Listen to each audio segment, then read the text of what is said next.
সাহাবীরা আল্লাহকে স্মরণ করো এবং মনে রাখবে এক বিশাল ফুৎকার আসতেছে, বিশাল ফুৎকার আসতেছে। এরপরে আবার বিশাল ফুৎকার অর্থাৎ কিয়ামতের 2 ফুৎকার আসতেছে। বিভীষিকাময় মৃত্যু আসতেছে। সাহাবীরা রে, এই মৃত্যুটার কথা স্মরণ করো এবং তোমরা মৃত্যুর কথা স্মরণ করো এবং আল্লাহর কথা স্মরণ করো। আল্লাহ নবী বলেন আকসিরু যিকরা হাযিমিল লাযাত ইয়ানিল মাউত, আকসিরু যিকরা হাযিমিল লাযাত।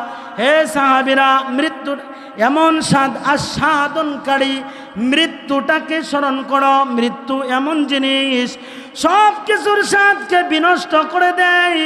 একটা মানুষ ব্যবসায়ী তার ব্যবসার প্রতি তার যে ব্যবসার স্বাদ আছে ব্যবসায়ীর ভিতর থেকে নষ্ট করে দেয়।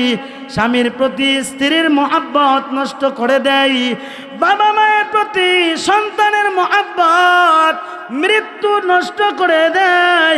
এমনকি পদ পদবীর প্রতি রাজা বাদশাদের মহব্বত পর্যন্ত নষ্ট করে দেয়। নবীজি বলেন সেই স্বাদ বিনষ্টকারী মৃত্যুটাকে স্মরণ করো। হে সাহাবীরা, খাইতে বসবে মৃত্যুর কথা আলোচনা করবে। তোমরা যখন ঘুরতে যাবে মৃত্যুর আলোচনা করবে, যুদ্ধের ময়দানে যাবে মৃত্যুর আলোচনা করবে। হে সাহাবীরা, বিবাহ শাদীর মধ্যে মৃত্যুর আলোচনা করবে। হে আমার সাহাবীরা, তোমরা এমনকি রাষ্ট্র পরিচালনার ক্ষেত্রেও তোমরা মৃত্যুর কথা আলোচনা করবে। কারণ মৃত্যু এমন জিনিস, যে জিনিসটা হাজির হওয়ার ভয়াবহ অবস্থা তোমাদের সামনে যেদিন হাজির হবে, সাহাবীরা রে, সহ্য করার মতো না, সহ্য করার মতো না। ভাইরা আমার, মৃত্যু কেমন জিনিস এবার আমি আপনাদের সামনে একটা রিপোর্ট পেশ করি। মৃত্যু কেমন ভয়াবহ অবস্থা। এই পৃথিবীতে যত মানুষ আছে সমস্ত মানুষ 2 ভাগে বিভক্ত। হয় মানুষটা নেককার হবে আর না হয় মানুষটা বদকার হবে। হয় বেঈমান কাফের হবে আর না হয় নেককার হবে।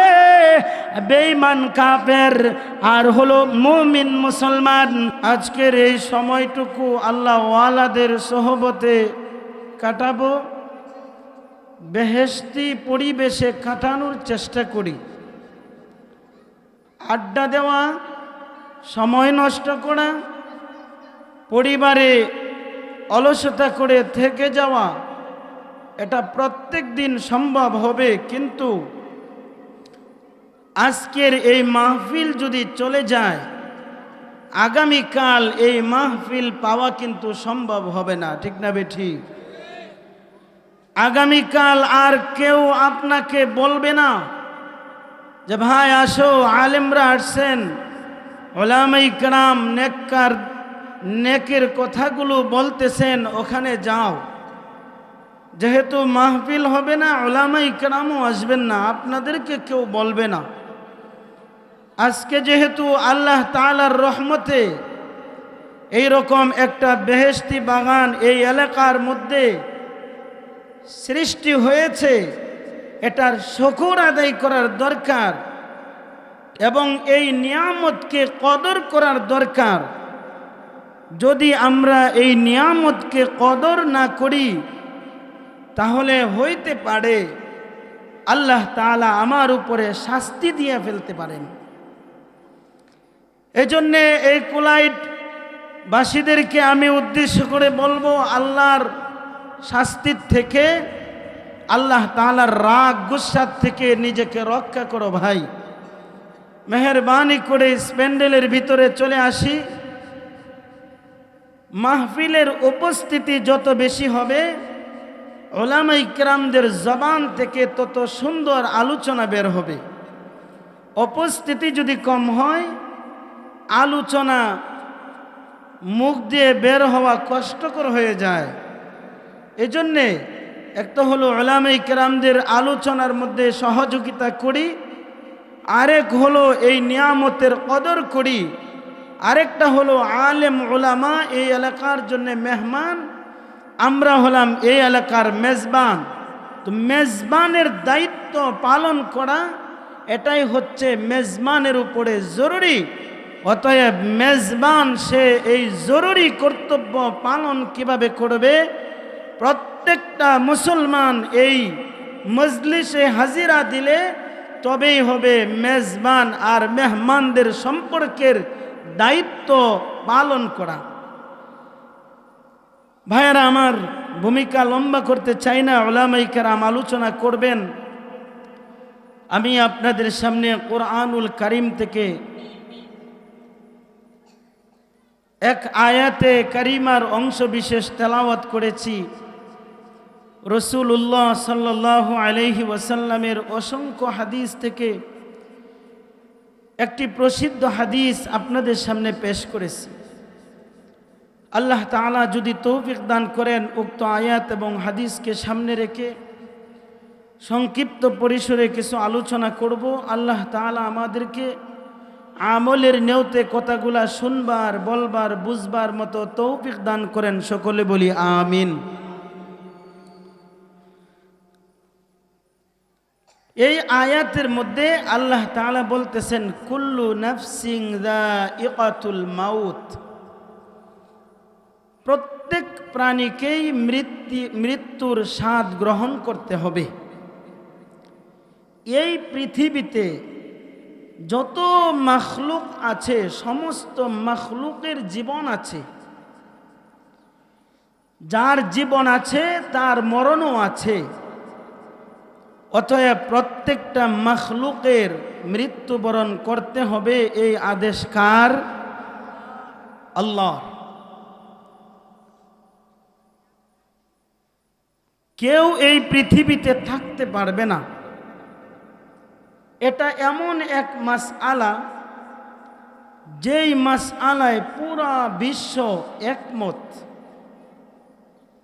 এটা এমন এক বিষয়, পৃথিবীতে যত বিষয় আছে, এমনকি আখিরাতেও অনেক বিষয় সম্পর্কে নাস্তিক, মুরতাদ, বেঈমান, কাফেরদের মধ্যে ইখতিলাফ আছে, কিন্তু মৃত্যু সম্পর্কে কাহারও কোনো দ্বিমত নাই, কোনো ইখতিলাফ নাই। প্রত্যেকটা প্রাণীকেই মৃত্যুবরণ করতে হবে। আমরা মৃত্যুর পরিচয়টা জানব। মৃত্যু কাকে বলে? মৃত্যু কোন জিনিসকে বলা হয়? মুফাসসিরিনে কেরাম, মুহাদ্দিসিনে কেরাম মৃত্যুর অত্যন্ত চমৎকার ব্যাখ্যা হাদিসের মধ্যে এবং আয়াতের মধ্যে, আয়াতের ব্যাখ্যায় মতামত দিয়েছেন। এক বর্ণনা অনুযায়ী মৃত্যু বলা হয় শরীর থেকে আত্মার বিচ্ছেদ ঘটা। শরীর থেকে আত্মার বিচ্ছেদ ঘটে এই পৃথিবীর জীবন শেষ হয়ে পরকালীন জীবন শুরু হওয়া, এর নাম হলো মৃত্যু। শরীর থেকে আত্মার বিচ্ছেদ হবে, এর মধ্যে কোনো সন্দেহ নাই। পরকালীন জীবন শুরু হবে, এর মধ্যে কোনো সন্দেহ নাই। আল্লাহ তাআলা বলতেছেন, হে পৃথিবীর মানুষ, নবীজি সাল্লাল্লাহু আলাইহি ওয়াসাল্লামকে জানিয়ে দিয়েছেন, ওগো নবী, আপনি আপনার উম্মতদেরকে জানিয়ে দেন, মৃত্যুর থেকে তুমি যতই পলায়ন করো, মনে রাখবে মৃত্যু তোমাকে গ্রাস করবেই। কেউ মৃত্যুর থেকে বাঁচতে পারবে না। ধনী হোক, গরিব হোক, এতিম হোক, মিসকিন হোক, প্রভাবশালী হোক, যত ক্ষমতাধর লোকজন আছে, সমস্ত লোককেই এই পৃথিবী ত্যাগ করতে হবে।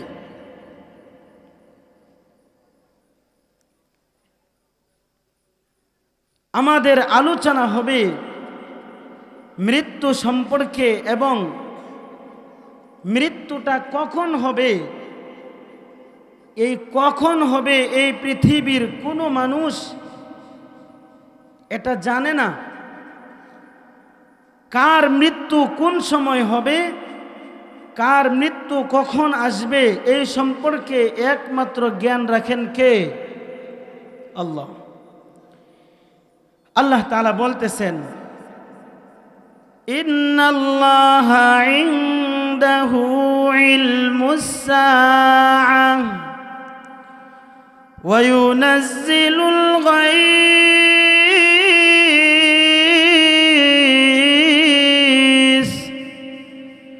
ওয়া ইয়া'লামু মা ফিল আরহাম وما تدري نفس ماذا تكسب غدا وما تدري نفس بأي أرض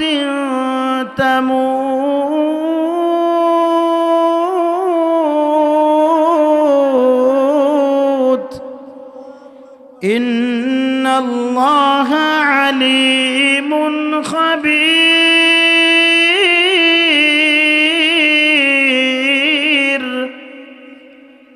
আল্লাহ তাআলা এই আয়াতের মধ্যে বলেন, আল্লাহ রাব্বুল আলামিন এই আয়াতের মধ্যে 5টা বিষয় উল্লেখ করেছেন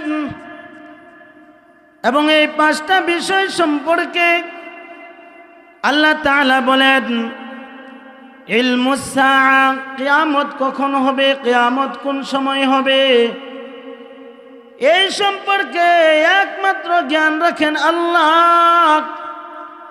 পৃথিবীর আর কেউ এই সম্পর্কে জ্ঞান রাখেন না। কিয়ামত কোন সময় হবে, বিশ্বনবী পর্যন্ত এই সম্পর্কে জ্ঞান রাখেন না। দ্বিতীয় নম্বরে ওয়া ইউনাজ্জিলুল গায়স, কোন সময় কোন স্থানে আকাশ থেকে কি পরিমাণে বৃষ্টি হবে, এই সম্পর্কে পৃথিবীর আর কেউ জানে না। আপনারা বলেন একমাত্র জানেন কে? ওয়া ইয়ালামু মা ফিল আরহাম। 3 নম্বরে মাতৃ গর্ভে, গর্ভ অবস্থায় কি সন্তান আছে, কি প্রসব করবে, ছেলে হবে নাকি মেয়ে হবে, এর সম্পূর্ণ জ্ঞান পৃথিবীর কোনো মানুষ জানে না, একমাত্র জানেন কে? ওয়ামা তাদরি নাফসুম মাযা তাকসিবু গাদা। আল্লাহ তাআলা বলেন, রে পৃথিবীর মানুষ, তুমি আগামীতে কি খাবে, ভবিষ্যতে কি উপার্জন করবে, এই সম্পর্কে তুমি নিজেও জানো না, একমাত্র জানেন কে? আরো জোরে বলেন, কে জানেন? এরপর 5 নম্বরে আল্লাহ তাআলা বলেন, ওয়ামা তাদরি নাফসুম বিআই আরদিন তামুত। আল্লাহ তাআলা বলেন, মৃত্যু কখন হবে, মৃত্যু কার কোন সময় হাজির হবে, এই সম্পর্কে কেউ জ্ঞান রাখে না, একমাত্র জ্ঞান রাখেন কে? ভাইরা আমার, মৃত্যু এমন এক বিষয়, যে বিষয় সম্পর্কে কখন কোন সময় কার মৃত্যু হাজির হয়ে যাবে কেউ জানে না, একমাত্র আল্লাহ জানেন। তবে মৃত্যু যে আসবে এর মধ্যে কোনো সন্দেহ নাই। এই পৃথিবীতে যত ক্ষমতাধর বাদশা ছিল, সমস্ত ক্ষমতাধর বাদশার মৃত্যু হয়েছে, সব শ্রেণীর লোকদের মৃত্যু হয়েছে। কোনো মানুষ যদি নিয়ত করে যে 5 দিন 7 দিন 10 দিন পরে আমি মৃত্যুবরণ করব,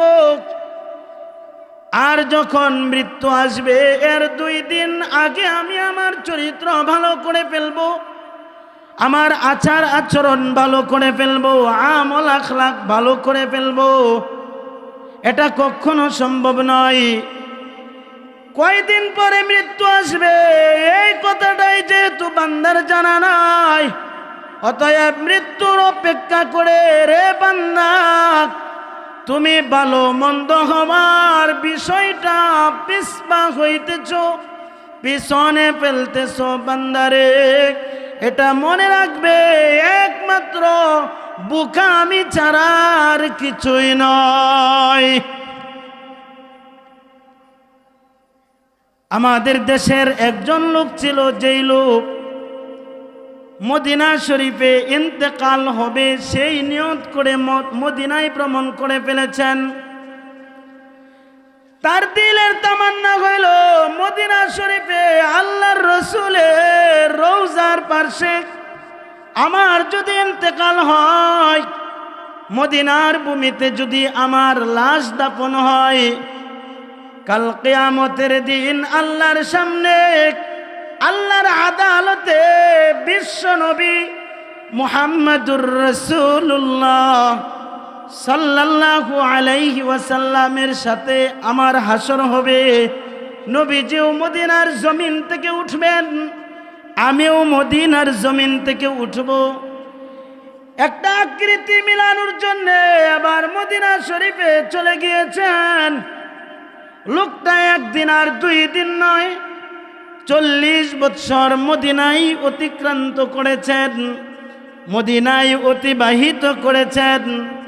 এই 40 বৎসরের ভিতরে এই বাংলাদেশ থেকে পরিবারের পক্ষ থেকে বহু চিঠি আর সংবাদ তার কাছে পৌঁছেছে। চিন্তা একটাই, যদি বাংলাদেশে চলে যাই আর ওখানে যদি আমার মৃত্যু হয়ে যায়, আমি তো বিশ্ব নবীর সাথে হাসরে উঠতে পারবো না। আসে না কত চিঠি পায়, অমুক মারা গিয়েছে, তমুক মারা গিয়েছে, অমুক জন্মগ্রহণ করেছে। লোকটা কিন্তু আসে না।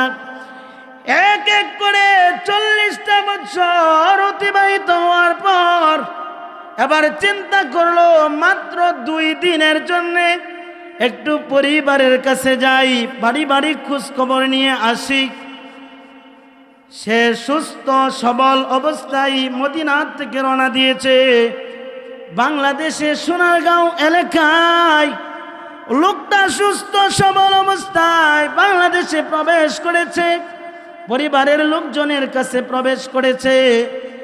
কিন্তু পরিবারের লোকজনের কাছে আসার পরে হঠাৎ করে খাবারের উল্টা পাল্টা হওয়ার কারণে, খাবার তার শারীরিক অনুযায়ী না হওয়ার কারণে লোকটার শরীরে অসুস্থ অনুভব করতে থাকে।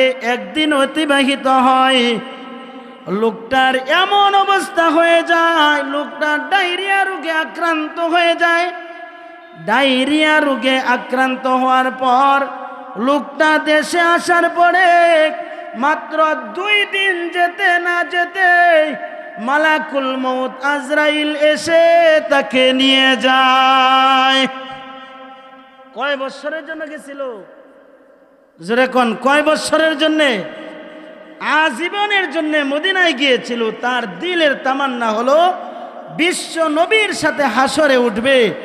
আর 40 বছর অনেক দুঃসংবাদ সুসংবাদ তার কাছে পৌঁছেছে। লোকটা আসে নাই, মাত্র 2 দিনের জন্য আসছে। এমনকি তার সাথে ওই মদিনায় আবার ফিরে যাওয়ার রিটার্ন টিকিটও নিয়ে আসছে। আল্লাহর কি কুদরত, তার এলাকায় মৃত্যু হবে, তার এলাকায় আল্লাহ তাআলা মৃত্যু লিখে রেখেছেন। এই জন্যে বাংলাদেশে আসতে না আসতেই অসুস্থতা শুরু হয়েছে, ডায়রিয়া রোগে আক্রান্ত হয়েছেন। এবার এই রোগজনিত কারণেই আল্লাহ তাআলা তাকে নিয়ে গিয়েছেন। এখন সোনারগাঁও ওই নিজস্ব এলাকায় এবং নিজের বাড়ির পাশে তার কবরস্থ হয়েছে, তার দাফন হয়েছে। এই লোকটা কি জানতো বাংলাদেশে আসলে মারা যাবে? আমরা কেউ কি জানি যে কখন মারা যাব? কেউ জানে না। তবে মৃত্যুবরণ করতে হবে, এর মধ্যে কোনো সন্দেহ নেই। আল্লাহ বলেন মৃত্যুর যখন সময় হয়ে যাবে, 1 মুহূর্ত আগেও হবে না, পরেও হবে না, বরং আল্লাহ যখন লিখে রেখেছেন ঠিক তখনই তার সময় মতো মৃত্যু এসে হাজির হয়ে যায়। আল্লাহ বলেন, ইযা জাআ আজালুহুম লা ইস্তাখিরুনা সাআতান ওয়া লা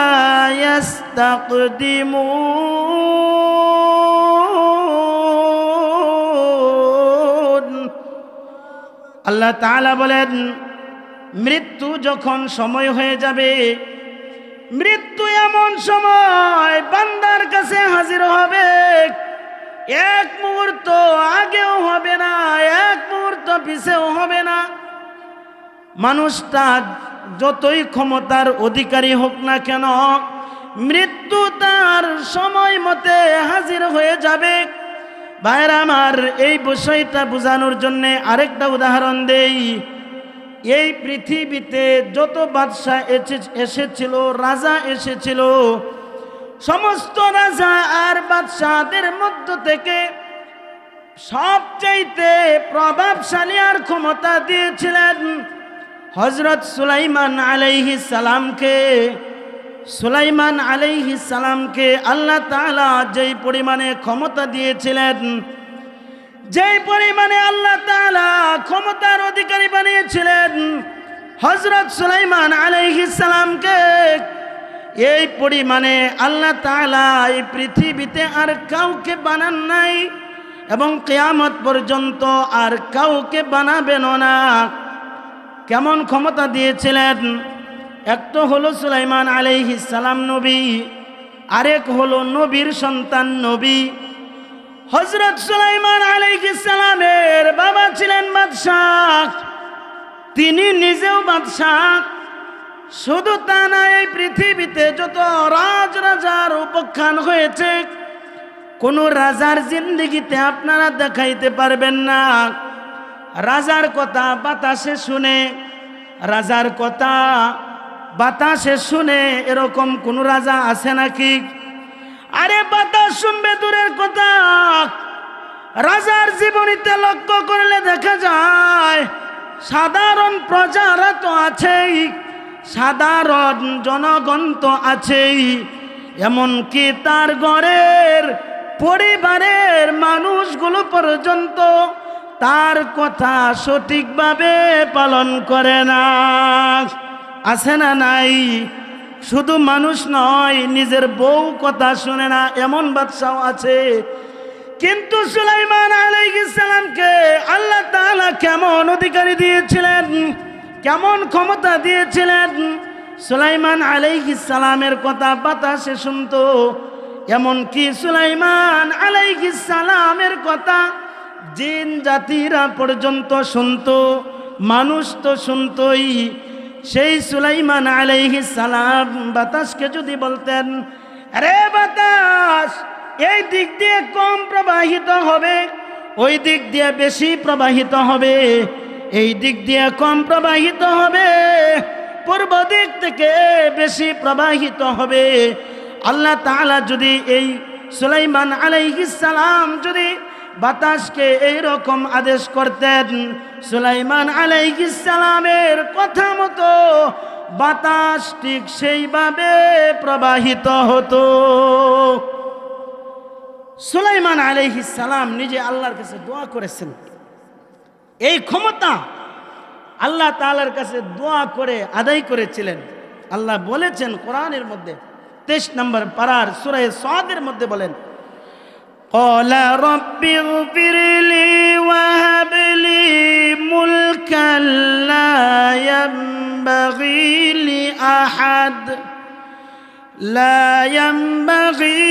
لأحد من بعدي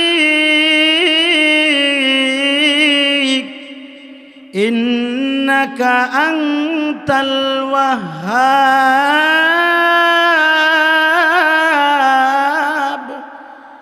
আল্লাহ তাআলা বলেন, قال رب اغفر لي। সুলাইমান বলেছিল, হে আল্লাহ আপনি আমাকে মাফ করে দেন। ওয়াহাব লি মুলকা, ও রব্বুল আলামিন আপনি আমাকে এমন এক বাদশাহী দান করেন, এমন এক ক্ষমতা দান করেন, লা ইয়ামবাগি লি আহাদিম মিন বাদি, আমার পরে যারা এই পৃথিবীতে আসবে তাকে কাউকে যেন এরকম ক্ষমতা না দেওয়া হয়।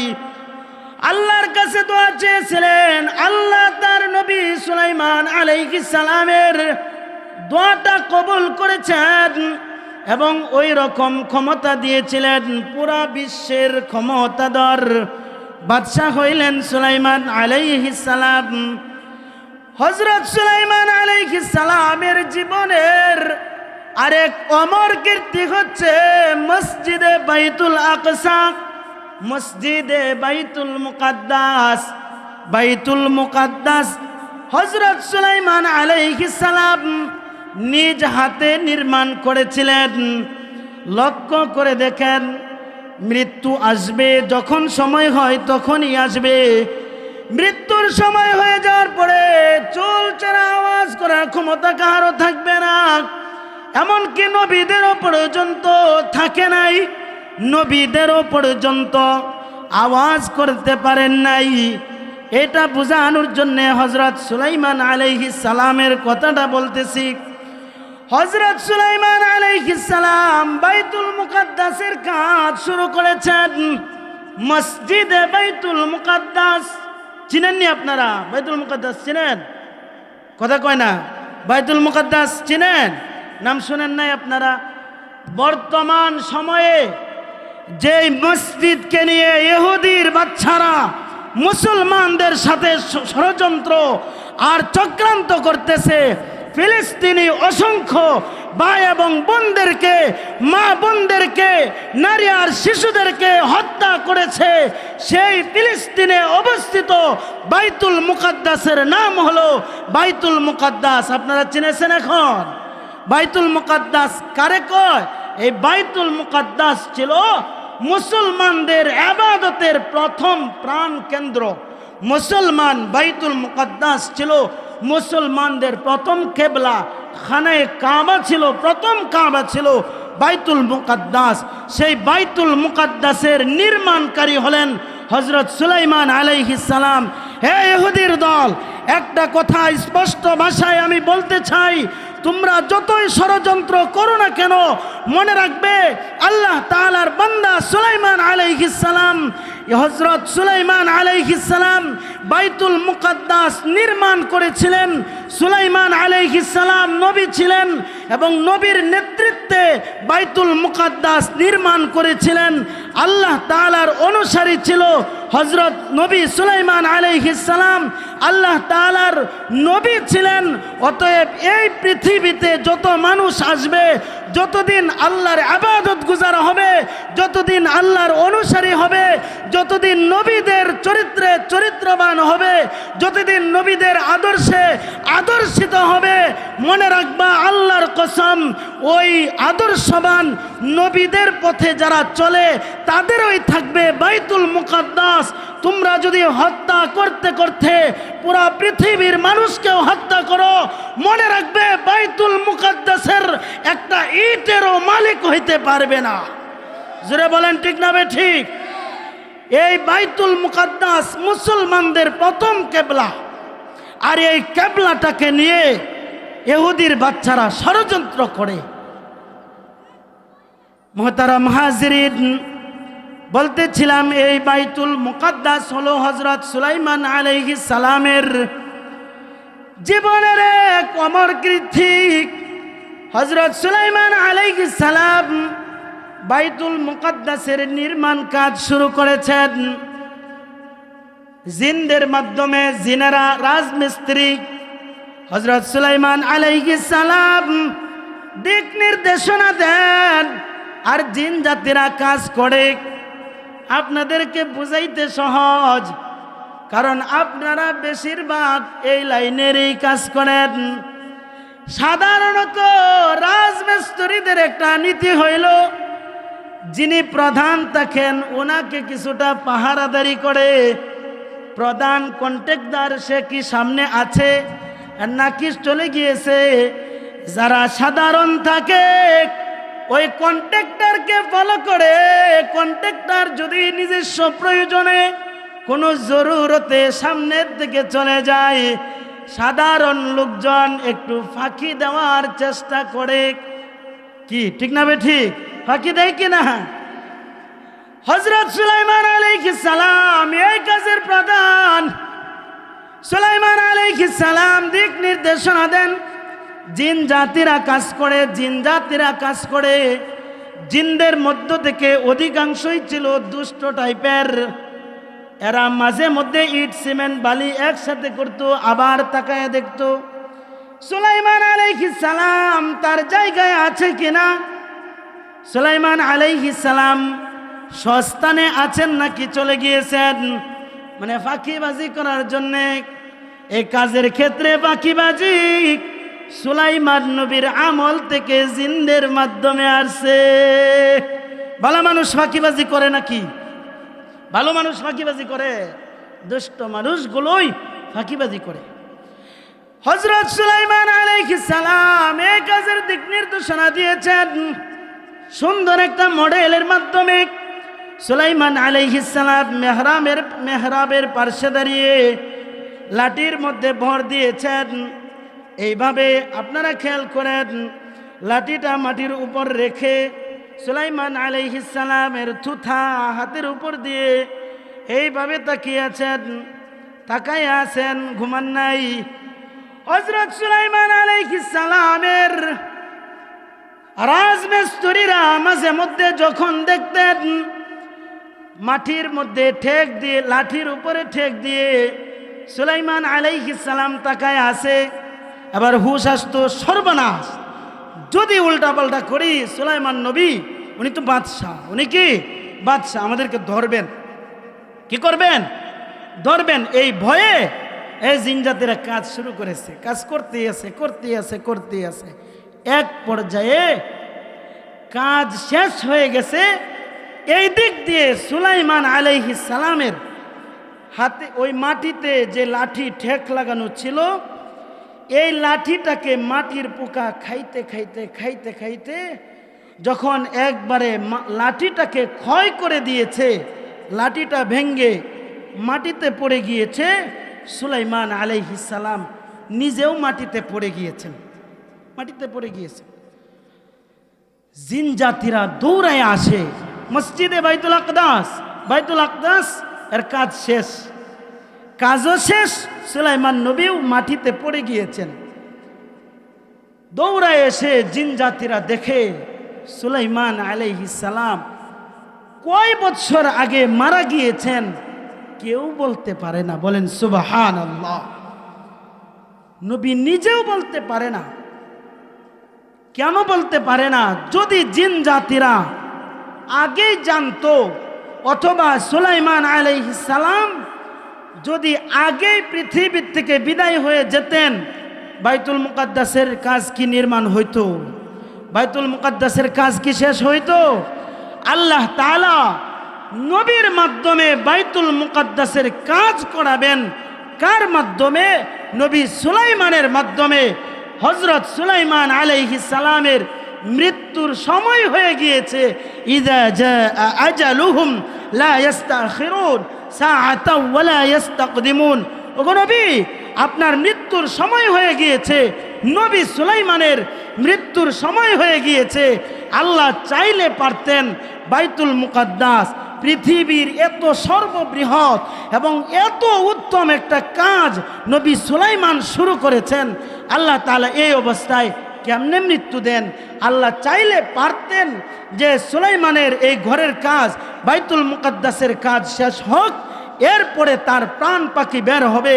কিন্তু তা না করে আল্লাহ তাআলা সুলাইমান আলাইহিস সালামের মৃত্যুটা ঠিক সঠিক সময়ে দিয়ে দিয়েছেন। কিন্তু হযরত সুলাইমান আলাইহিস সালামকে আল্লাহ তাআলা ওই পর্যন্ত অক্ষত রেখেছেন যেই পর্যন্ত কাজ শেষ হয় নাই। সুলাইমান আলাইহিস সালাম যেইভাবে ঠেক দিয়ে মৃত্যুর সময় ছিলেন, ঠিক এইভাবে কাজের শেষ পর্যন্ত ঠেক দিয়ে আসেন, তাকায় আসেন। উনি ঘুমানো নাই, উনি নাড়াছাড়াও করেন নাই। হযরত সুলাইমান আলাইহিস সালামের লাঠিটা যখন মাটির পোকা খেয়ে একদম ক্ষয় করে ফেলে লাঠিটা যখন নরম হয়ে জমিনে পড়ে, এরপরে এই দিক দিয়ে বাইতুল মুকাদ্দাসের কাজও শেষ হয়। এরপরে জিন জাতিরা দৌড়ায় এসে বলে, আহা, আগে যদি জানতাম নবী সুলাইমান মারা গেছে, তাহলে কি আর এইভাবে আমাদের কষ্ট আর লাঞ্ছিত হইতে হতো? কি ভুল হইল, আগে একটু খেয়াল করলাম না। সুলাইমান নবী এত ক্ষমতার অধিকারী, সেই সুলাইমান আলাইহিস সালামকেও আল্লাহ তাআলা মৃত্যু পাঠিয়ে দিয়েছেন। কোন সময়? সময় মতো। কোন সময়? মৃত্যুবরণ করতেই হবে। কোন সময় করব? সময় মতো করব। ভাইরা আমার, এই কথাটা কুরআনুল কারীমের মধ্যে আল্লাহ তাআলা বলেছেন। আল্লাহ তাআলা বলেন, ফালাম্মা কাদাইনা আলাইহিল মাউতা মা দাল্লাহুম আলা মাউতিহি ইল্লা দাব্বাতুল আরদি তাকুলু মিন সাতাক ফালাম্মা খাররা তাবায়্যানাতিল জিন্নু আল্লাউ কানু ইয়ালামুনাল গায়বা মা লাবিসু ফিল আযাবিল মুহিন।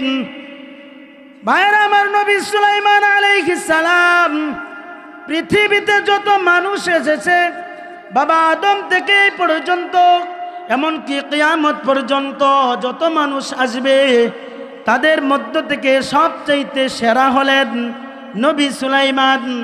সেই সুলাইমান আলাইহিস সালাম যেহেতু থাকতে পারেন নাই, এবার আমাদেরকে বোঝার দরকার। আমরা তো ডেট করি, যে কি ডেট করি? আমরা ডেট করি আগামী বছর অথবা 2-4-5 বছর মেয়েকে বিয়ে দিব, হজ করতে যাব, হজ করে সে জীবনের জন্য ভালো হয়ে যাব। এই যে 2 দিন পরে ভালো হয়ে যাব, 4 দিন পরে ভালো হয়ে যাব, হজ থেকে এসে ভালো হয়ে যাব। ভাইয়েরা আমার, তুমি ডেট করতে পারো, মনে রাখবে মৃত্যু কিন্তু 2 দিন আর 4 দিনের শর্ত করবে না, সময় মতো হাজির হয়ে যাবে। এজন্য আল্লাহর নবী বলেন, এ আমার উম্মতেরা, সব সময় মৃত্যুর আলোচনা করো, মৃত্যুটাকে স্মরণ করো। আল্লাহর নবী মৃত্যুর আলোচনা করেছেন। কেমন আলোচনা করেছেন? হাদিসের মধ্যে আছে, সাহাবায়ে কেরাম বলেন, আল্লাহর নবী আমাদেরকে ফজরের সময় মৃত্যুর আলোচনা করেছেন, জোহরের সময় মৃত্যুর আলোচনা করেছেন, আসর মাগরিব এশার সময় 5 ওয়াক্ত নামাজের সময় আল্লাহর নবী মৃত্যুর আলোচনা করেছেন। এমনকি আল্লাহ নবী মাঝে মধ্যে রাত্রের 2 ভাগের 3 ভাগের 2 ভাগ অতিবাহিত হওয়ার পর নবীজি শেষ ভাগে উঠে গিয়েছেন, ঘুম থেকে জাগ্রত হয়ে গিয়েছেন, সাহাবায়ে কেরামকে শেষ রাত্রে উঠিয়েছেন এবং সাহাবায়ে কেরামকে আল্লাহ নবী, বিশ্ব নবী রাহমাতুল লিল আলামিন সাহাবায়ে কেরামদের উদ্দেশ্যে শেষ রাত্রিতে মৃত্যুর আলোচনা করেছেন। হযরত এক সাহাবী থেকে বর্ণিত হাদিস তিরমিজি শরীফের মধ্যে আসছে। সাহাবী বলেন, কালা কানা রাসূলুল্লাহ সাল্লাল্লাহু আলাইহি ওয়াসাল্লাম কামা সুলুসাল লাইলি ইযা যাহাবা সুলুসাল লাইলি কামা ফাকালা ইয়া আইয়ুহান নাস উযকুরুল্লাহ জাআতির রাজিফাতু তাতবাউহার রাদিফা জাআল মাউতু বিমা ফিক জাআল মাউতু বিমা ফিক। আল্লাহর নবী 3 ভাগের রাত্রির 3 ভাগের 2 ভাগ অতিবাহিত হওয়ার পর নবীজি ঘুম থেকে জাগ্রত হয়েছেন। নবীজি বললেন, ইয়া আইয়ুহান নাস, হে লোক সকল, উযকুরুল্লাহ, আল্লাহ তাআলাকে স্মরণ করো, আল্লাহকে স্মরণ করো। হে সাহাবীরা, আল্লাহকে স্মরণ করো এবং মনে রাখবে এক বিশাল ফুৎকার আসতেছে, বিশাল ফুৎকার আসতেছে। এরপরে আবার বিশাল ফুৎকার, অর্থাৎ কিয়ামতের 2 ফুৎকার আসতেছে, বিভীষিকাময় মৃত্যু আসতেছে। সাহাবীরা রে, এই মৃত্যুটার কথা স্মরণ করো এবং তোমরা মৃত্যুর কথা স্মরণ করো এবং আল্লাহর কথা স্মরণ করো। আল্লাহ নবী বলেন আকসিরু যিকরা হাযিমিল লাযযাত ইয়ানিল মাউত, আকসিরু যিকরা হাযিমিল লাযযাত। হে সাহাবীরা, মৃত্যুর এমন স্বাদ আস্বাদনকারী মৃত্যুটাকে স্মরণ করো। মৃত্যু এমন জিনিস সব কিছুর স্বাদকে বিনষ্ট করে দেয়। একটা মানুষ ব্যবসায়ী তার ব্যবসার প্রতি তার যে ব্যবসার স্বাদ আছে ব্যবসায়ীর ভিতর থেকে নষ্ট করে দেয়। স্বামীর প্রতি স্ত্রীর মহব্বত নষ্ট করে দেয়। বাবা মায়ের প্রতি সন্তানের মহব্বত মৃত্যু নষ্ট করে দেয়। এমনকি পদ পদবীর প্রতীক রাজা বাদশাদের মহব্বত পর্যন্ত নষ্ট করে দেয়। নবীজি বলেন সেই স্বাদ বিনষ্টকারী মৃত্যুটাকে স্মরণ করো। হে সাহাবীরা, খাইতে বসবে মৃত্যুর কথা আলোচনা করবে। তোমরা যখন ঘুরতে যাবে মৃত্যুর আলোচনা করবে, যুদ্ধের ময়দানে যাবে মৃত্যুর আলোচনা করবে। হে সাহাবীরা, বিবাহ শাদীর মধ্যে মৃত্যুর আলোচনা করবে। হে আমার সাহাবীরা, তোমরা এমনকি রাষ্ট্র পরিচালনার ক্ষেত্রেও তোমরা মৃত্যুর কথা আলোচনা করবে। কারণ মৃত্যু এমন জিনিস, যে জিনিসটা হাজির হওয়ার ভয়াবহ অবস্থা তোমাদের সামনে যেদিন হাজির হবে, সাহাবীরা রে, সহ্য করার মতো না, সহ্য করার মতো না। ভাইরা আমার, মৃত্যু কেমন জিনিস এবার আমি আপনাদের সামনে একটা রিপোর্ট পেশ করি। মৃত্যু কেমন ভয়াবহ অবস্থা। এই পৃথিবীতে যত মানুষ আছে সমস্ত মানুষ দুই ভাগে বিভক্ত। হয় মানুষটা নেককার হবে আর না হয় মানুষটা বদকার হবে। হয় বেঈমান কাফের হবে আর না হয় নেককার হবে। বেঈমান কাফের আর হলো মুমিন মুসলমান। মুমিন মারা যাক, মুসলমান মারা যাক, আর বেঈমান কাফের মারা যাক।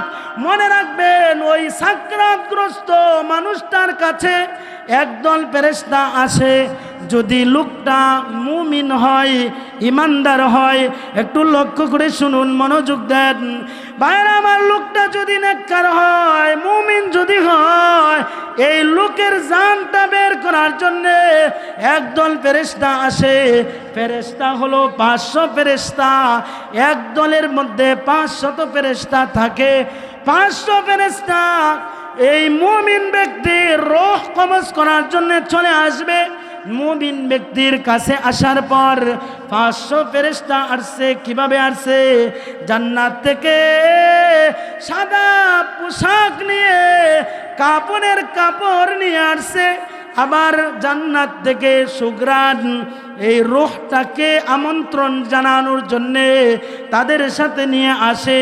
সাকরাতগ্রস্ত মানুষ, যেই মানুষটা মৃত্যুবরণ করবে, এই লোকটার চেহারা থেকে শেষ সীমা পর্যন্ত দৃষ্টি যত দূর যায়, ওখানে 500 ফেরেশতা বসে যায়।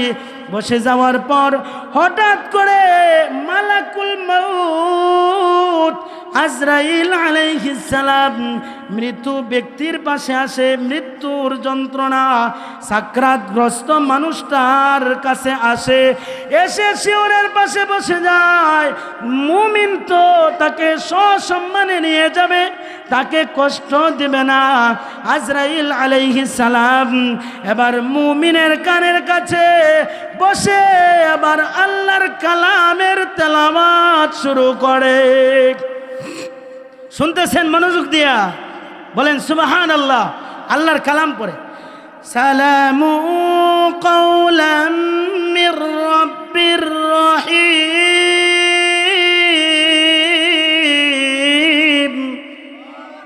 ভাইরা আমার, আজরাইল আলাইহিস সালাম বলেন, হে মুমিন, মহান রবের পক্ষ থেকে, দয়াময় রবের পক্ষ থেকে সালাম গ্রহণ করো। সালাম মানে আজরাইল বলে, হে মৃত্যু পথ যাত্রী ব্যক্তি, আল্লাহ তোমাকে সালাম দিয়েছেন। বলেন সুবহানাল্লাহ। মুমিন যদি হয় তাহলে মৃত্যুর সময় সালাম দিবেন কে? কে সালাম দিবেন? জোরে বলেন, কে সালাম দিবেন? আল্লাহ সালাম দিবেন। মৃত্যুর সময় আল্লাহ তাআলা সালাম দেয়। মুমিন ব্যক্তি একটা কথা মনে রাখবেন, মুমিন হোক আর বেঈমান কাফের হোক, মৃত্যুর সময় মুমিন হইলেও কষ্ট ভোগ করে, আবার বেঈমান কাফের হইলেও মৃত্যুর কষ্ট ভোগ করে।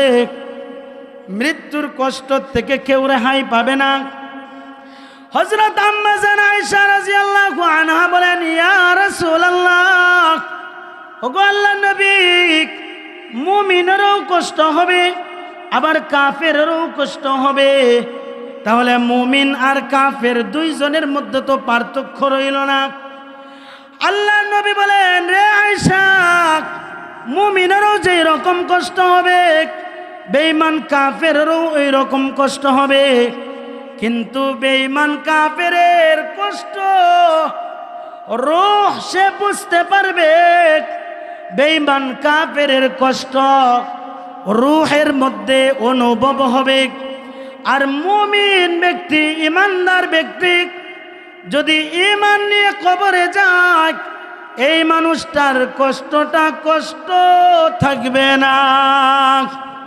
কেমনে থাকবে না? মালাকুল মউত যখন বলে আল্লাহ তোমাকে সালাম দিয়েছে, আল্লাহ তোমাকে সালাম দিয়েছে, মনে করেন কথার কথা, এই এলাকার কোনো একজন লোক, এটা উদাহরণ দিতেছি, আবার কেউ মাইন্ডে নেবেন না।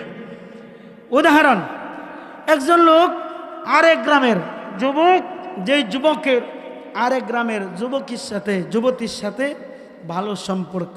কেমন সম্পর্ক? একজন আরেকজনের জন্য পাগল দেওয়ানা। বুঝতে পারতেছেন কথা? এই যুবক এক মুহূর্ত যারে না দেখলে ভালো লাগে না, আবার ওই মানুষটাও তাকে এক মুহূর্ত না দেখলে ভালো লাগে না। যুবকটা এমন পরিশ্রম করতেছে, কাজের মধ্যে ব্যস্ত আছে, এত কষ্ট, যেই কষ্টটা সহ্য করার মতো না, কিন্তু হঠাৎ করে আয়েশা কইল, হে মজনু, লাইলি তোরে সালাম দিছে আর ডাক দিছে ওখানে যাওয়ার জন্যে। বলেন এই মজনুর কি কষ্ট আর কষ্ট মনে হবে? কথা বুঝতেছেন আমার ভাইরা আমার?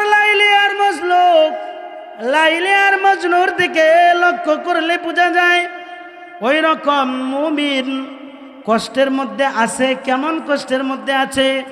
আজরাইল আলাইহিস সালাম রূহ বের করতে চাইবেন ভিতর থেকে। রূহ, আজরাইল আলাইহিস সালাম যখন রূহ বের করতে চাইবেন, আল্লাহ বলবেন আখরিজু আনফুসাকুম।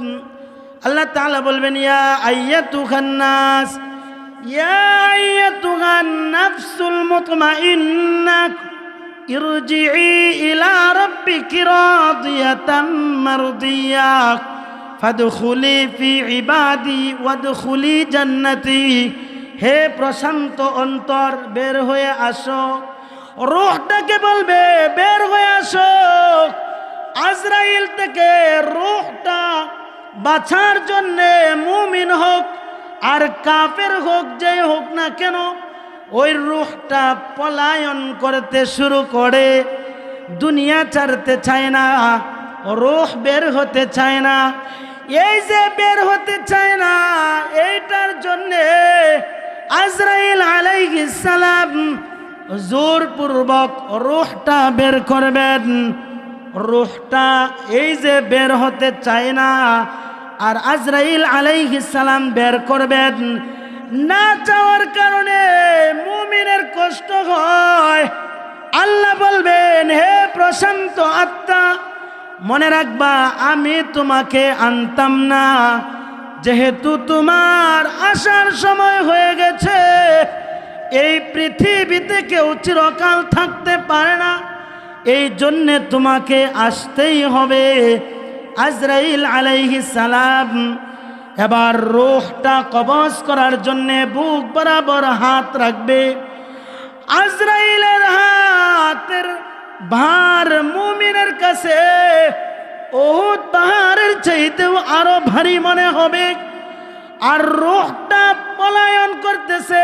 মিশকাত শরীফের হাদিস, আল্লাহর নবী বলেন, রূহটা কোথায় পলায়ন করবে? মানুষের শরীরে 360টা জোড়া আছে, 360টা জোড়া। এই রূহটা এক এক করে 360টা জোড়ার ভিতরে পলায়ন করার চেষ্টা করে, কিন্তু 360টা জোড়ার ভিতর থেকে রূহটাকে আজরাইল আলাইহিস সালাম বের করে নিয়ে আসে। এই যে পলায়ন করে আসার পরে যদিও মুমিন, এরপরেও কষ্ট, কিন্তু মুমিন যেহেতু আল্লাহ তাআলার সালাম পেয়েছে, আর এই রূহটাকে সান্ত্বনা দেওয়ার জন্যে আজরাইল আলাইহিস সালাম বলতে থাকে, ইন্নাল্লাযীনা ক্বালু রাব্বুনাল্লাহ সুম্মা ইসতাকামু তাতানাজ্জালু আলাইহিমুল মালায়েকা আল্লা তাখাফু ওয়া লা তাহজানু ওয়া আবশিরু বিল জান্নাতিল্লাতী কুনতুম তুআদুন। আজরাইল আলাইহিস সালাম বলেন, তোমার কোনো ভয় নাই, তোমার কোনো চিন্তা নাই। যারা আল্লাহ তাআলাকে রব হিসেবে মেনে নিয়েছে এবং এই কথাটার উপরে অটল অবিচল থেকেছে, তারা বলবে আল্লাহ তাখাফু, তোমাদের কোনো ভয় নাই, ওয়ালা তাহজানু, কোনো টেনশন নাই।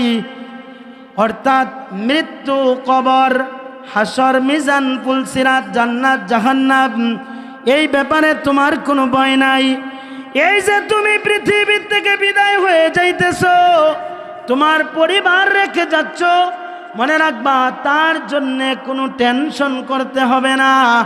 তুমি সুসংবাদ গ্রহণ করো ওই জান্নাতের, যেই জান্নাতের সুসংবাদ, যেই জান্নাতের ওয়াদা আল্লাহ তাআলা নিজে করেছেন।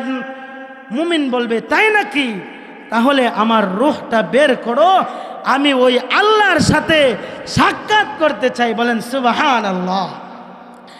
মুমিনের জান বের করার পর ওই যে 500 ফেরেশতা তার দৃষ্টির শেষ সীমানায় বসা ছিল, ওই 500 ফেরেশতা দৌড়ায় আসবে আজরাইল আলাইহিস সালাম থেকে রূহটা গ্রহণ করার জন্যে।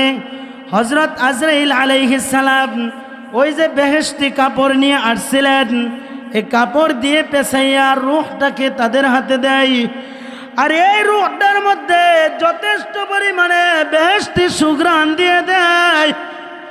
এর পরক্ষণে এই রূহ আর কিন্তু জমিনে থাকে না, কয়েক মিনিটের জন্য জমিন থেকে এবার ইল্লিয়িন 7 তবক আকাশের দিকে নিয়ে যাওয়া হয়। আমরা তো দেখি লাশটা পড়ে রয়েছে, কিন্তু রূহটাকে হযরত আজরাইল আলাইহিস সালামের মারফতে ওই যে 2 জন ফেরেশতা, 500 ফেরেশতার মধ্য থেকে 2 জনকে দায়িত্ব দেওয়া হয় রূহটাকে উপরে নিয়ে যাওয়ার জন্যে।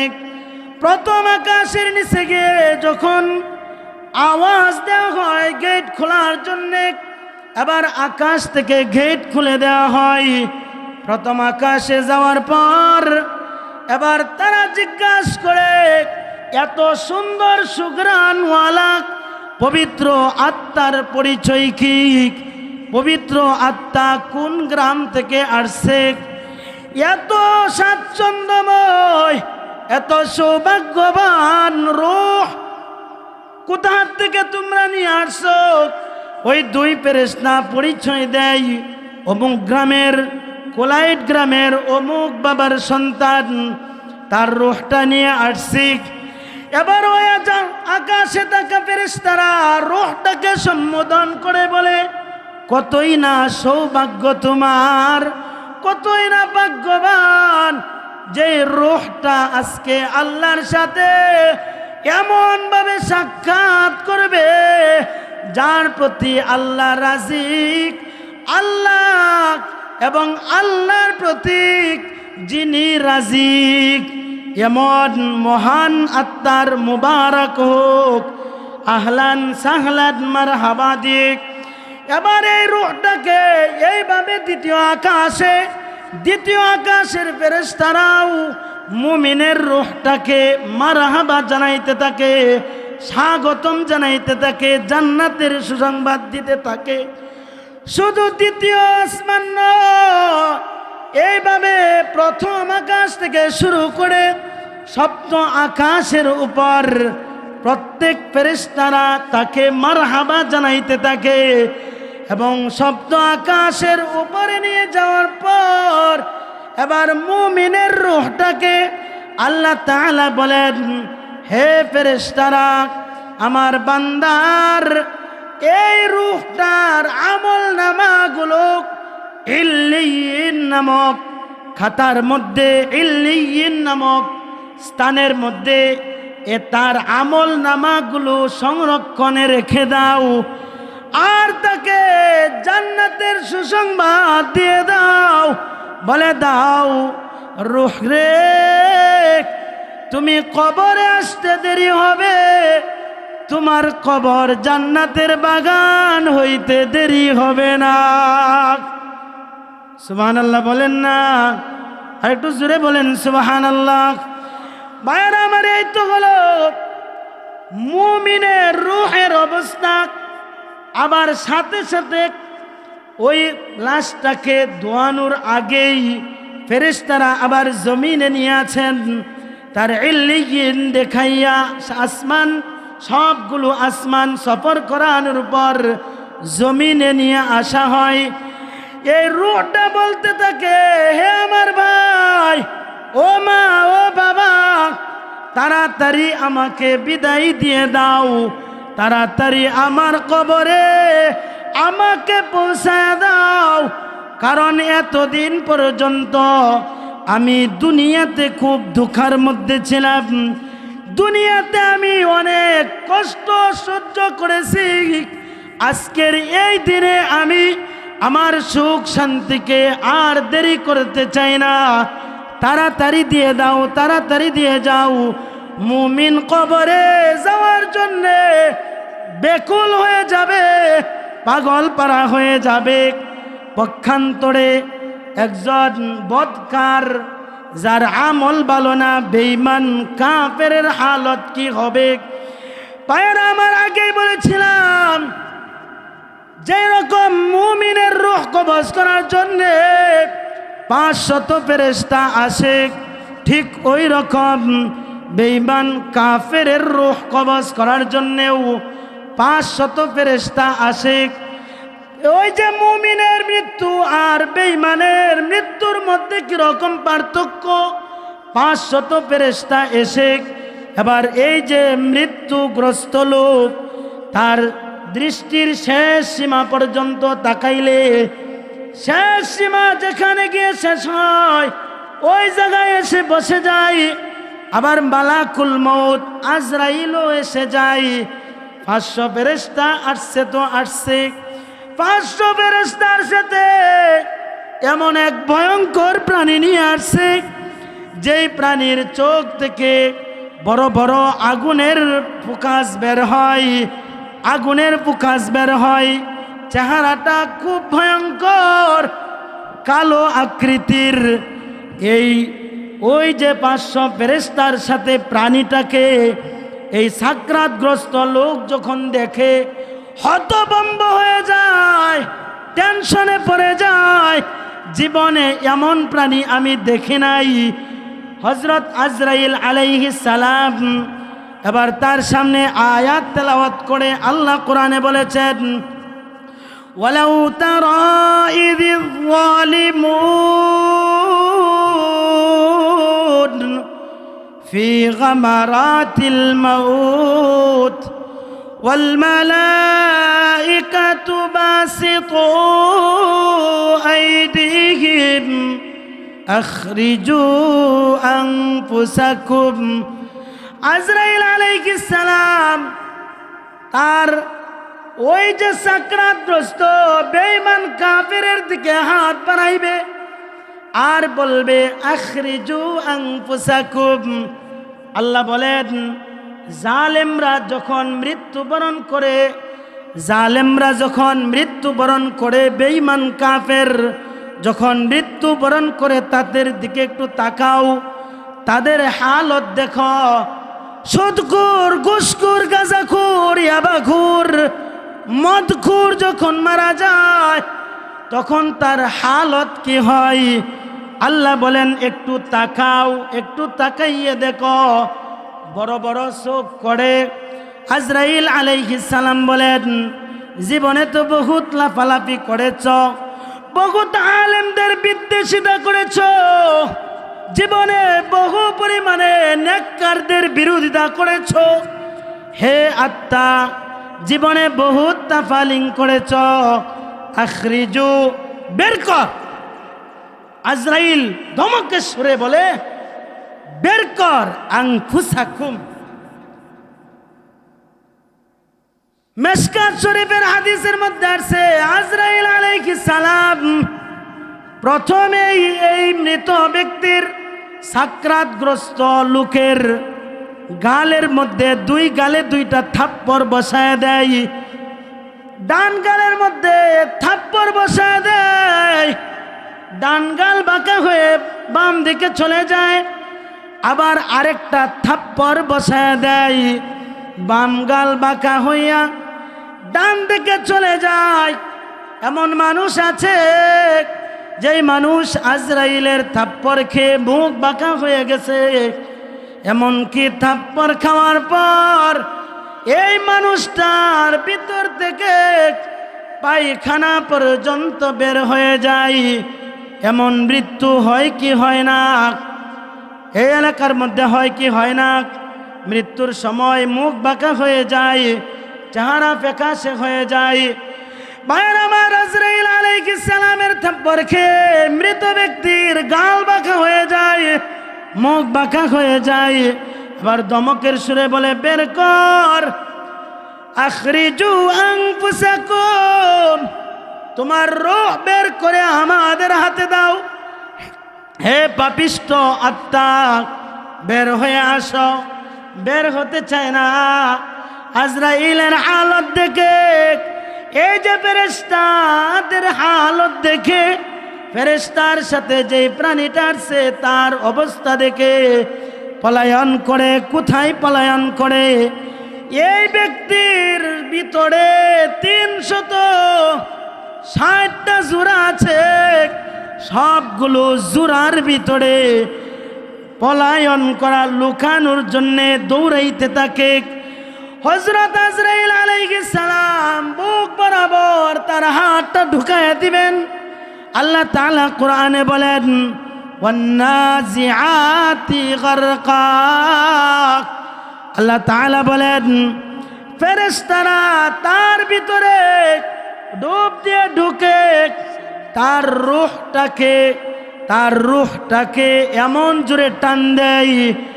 টান দেওয়ার কারণে এই লোকের ভিতরের সমস্ত রগগুলো, শিরা উপশিরাগুলো এমনভাবে বিচ্ছিন্ন হয়ে যায়, এই মানুষটার শরীরে আর বিন্দুমাত্র শক্তি থাকে না, চামড়া ফাটা ফাটা হয়ে যায়।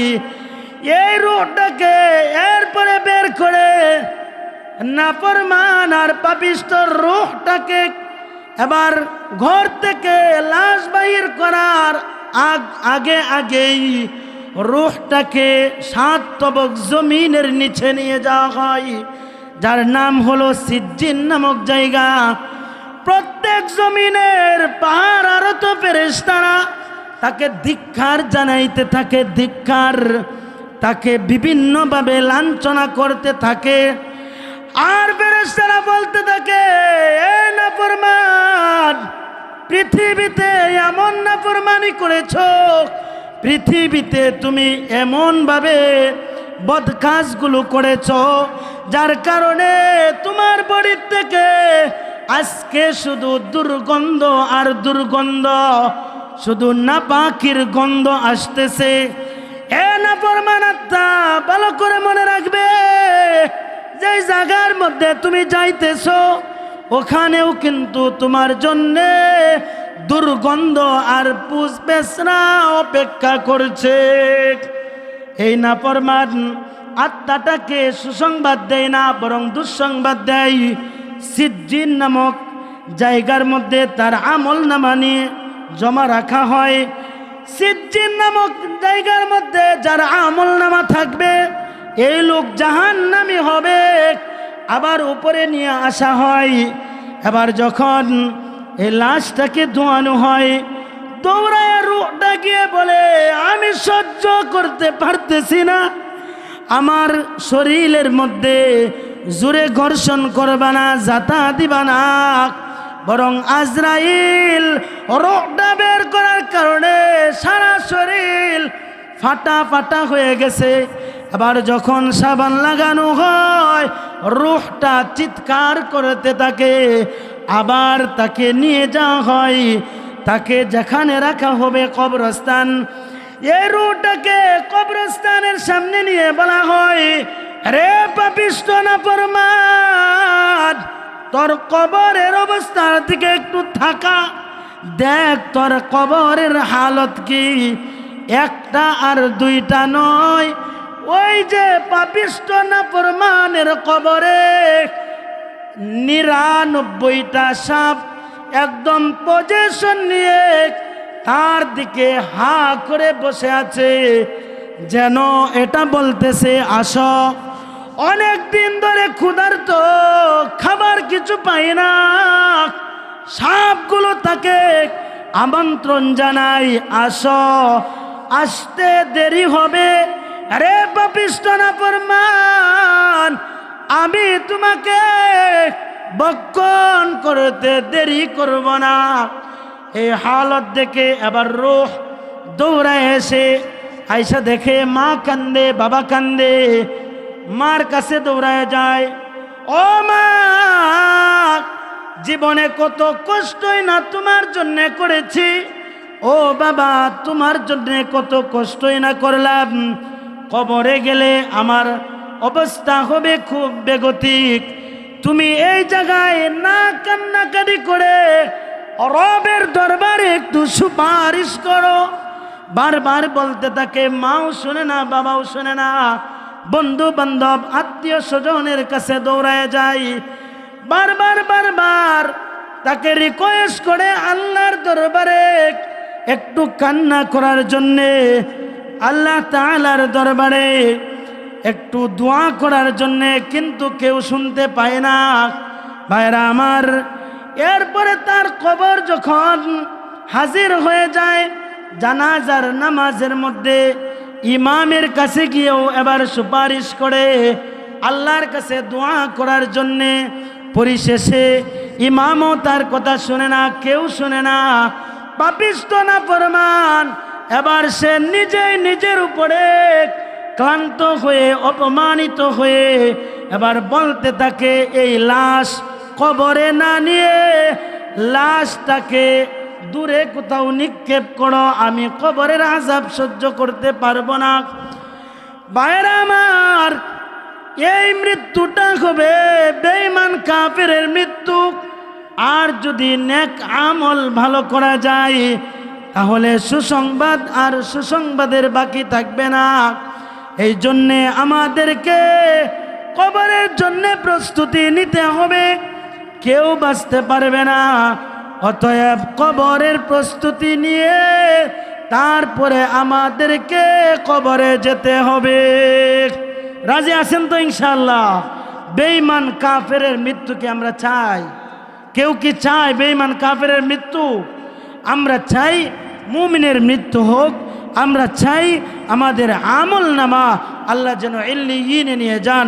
মৃত্যুর পরে আল্লাহ তাআলা যেন আমাদেরকে জান্নাত দান করেন। সকলে বলি আমিন। আল্লাহ তাআলা যে আয়াতগুলো আলোচনা, যেই বিষয়টা আমি আপনাদের সামনে আলোচনা করলাম, আল্লাহ তাআলা যেন আমাদেরকে মুমিন হয়ে মৃত্যুর প্রস্তুতি নিতে পারি এবং মুমিন হয়ে কবরে যাইতে পারি, সেই তৌফিক আল্লাহ তাআলা আমাদেরকে দান করুন। আমিন। ওয়া আখিরু দাওয়ানা আনিল হামদুলিল্লাহি রাব্বিল আলামিন। আসসালামু আলাইকুম ওয়া রাহমাতুল্লাহ।